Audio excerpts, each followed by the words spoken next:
Hi, this is Sue Ingram from ConverseWell, and today I'm talking about, can you fire someone just because you don't like them?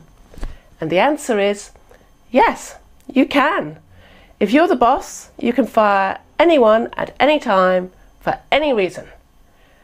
But you might not choose to do so. And there are 3 reasons why. The first is money. If someone has been with you for 2 years or more, then they can take you to an employment tribunal for unfair dismissal if you haven't followed the appropriate process.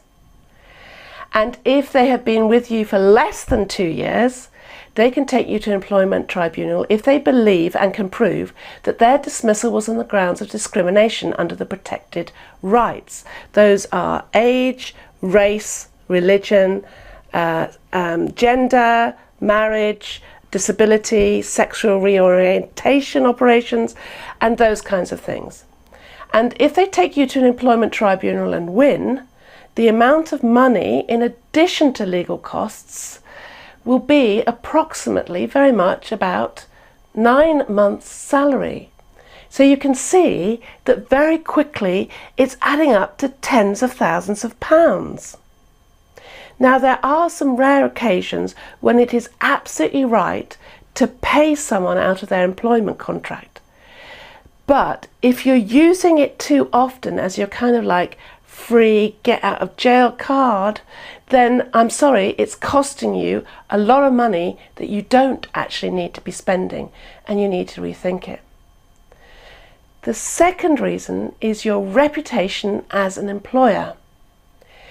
If I am an individual with high talent and therefore in high demand, I'm seeking an employer who treats their staff respectfully and fairly.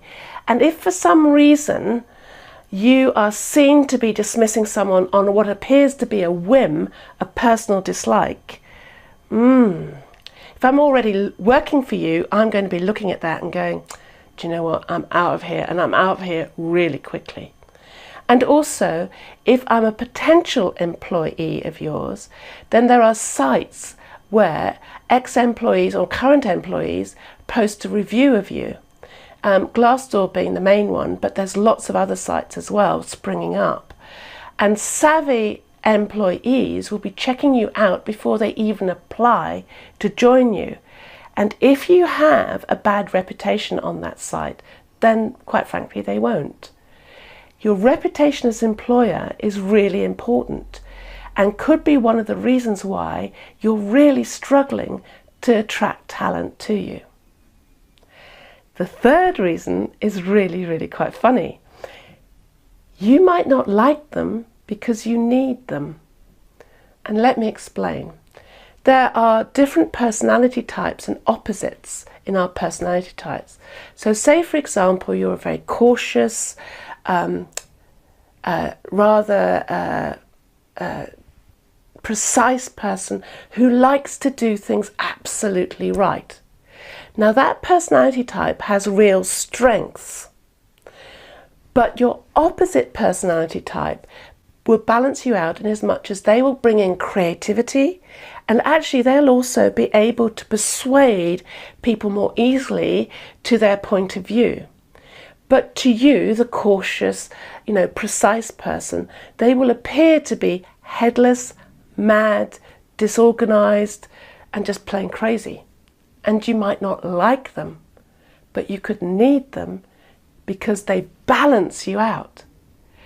And high-functioning teams are made up of people that balance each other out. For example, if you are the wildly enthusiastic creative person, you need the cautious, deliberate, do things right person to balance you.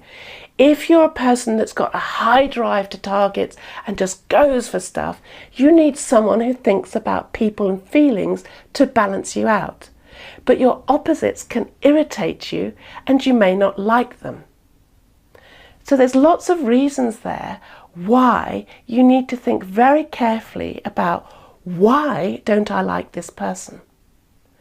And sometimes you don't like them for a very good reason, that actually if they don't change and improve, you are right to dismiss them for. For example, if someone in your team has the habit of being negative all the time, whenever you suggest something or whatever, it's just slapped down. You know, they're pulling the rest of the team down in terms of, you know, spirit and morale, and they're going around and they're just, ugh. Then yes, you do need to have a conversation with them, and they do need to change that habit, or you will dismiss them. And there are ways about how you can do that, how you can improve someone's attitude and the way in which they're showing up at work. And if they don't, how you can dismiss them, and actually dismiss them in a way that they would thank you for dismissing them. But that's a whole different video. There will be more videos coming up, so stay tuned, as it were. But I hope that today's video has given you some thinking, something to consider and to review. It's important to get these things right so that you can dismiss people for the right reasons without costing you a great deal of money and without damaging your reputation. I hope this has been useful. Bye.